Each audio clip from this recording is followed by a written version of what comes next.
I read a story where Lou had said he would be glad to join up with Mick to do something to honor the 40th year.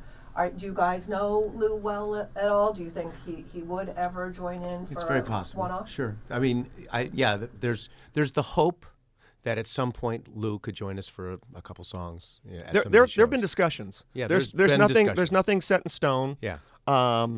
We're throwing around some things that could happen. Yeah. So definitely it's something that has put out into the atmosphere. Yeah. And do you know him well, Kelly? I've never met Lou. I met him once. He was very nice. Yeah, it's always interesting to wonder, when you have, Black Sabbath, Heaven and Hell, did Dio and Ozzy, were they ever friends? Did they ever? They were at one point, actually. They were, actually. Yeah. Yeah, it's always interesting to know that sort of thing. You mentioned the 40th anniversary album, and something that I just discovered that I didn't realize in my research. The Flame Still Burns. I love the movie Still Crazy. I always love that song. I didn't realize Mick had written it. Right. So that's going to be on the new That's on the new record, exactly, along with a new song called Give My Life for Love. I Give My Life for Love, yes, which is a great ballad that Kelly did an amazing job on. And Flame Still Burns has also been reworked as well. It's pretty radically different. It's so a the very release cool is really covering the entire history of the band from the very beginning up to this moment, through all the records, through even Can't Slow Down, through everything, plus some new material on there as well. Yeah, it's a lot of stuff. And this is a studio record? Yes, I think there are a couple of live. It's 40 tracks, so it's 40 tracks. Some of them are live, but for the most part, it's studio stuff. And the new version of Flame is amazing. So, is that something you guys have been playing live? We did on the acoustic shows that we were doing recently. Yes, right.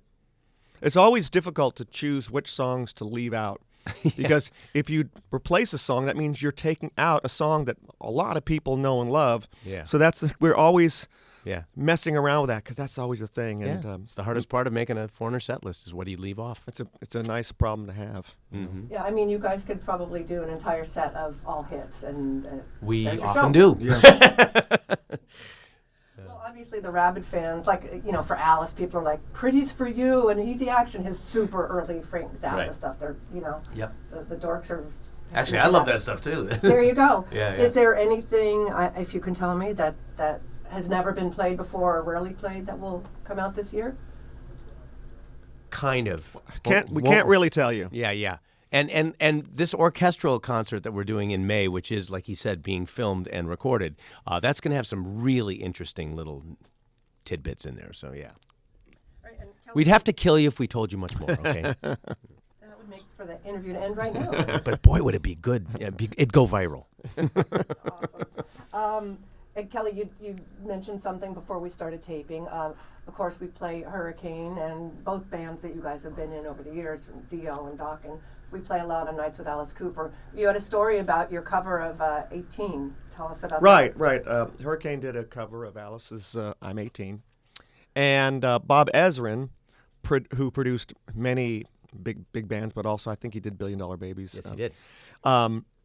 So he produced the original I'm 18 for Alice and played organ on it, as I was told by Bob.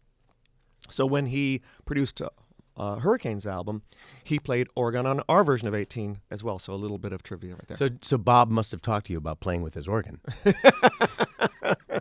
We talked about it a lot. I guess so. Really in depth, yeah. But at least you're 18. No Mellotron. And I know what I want.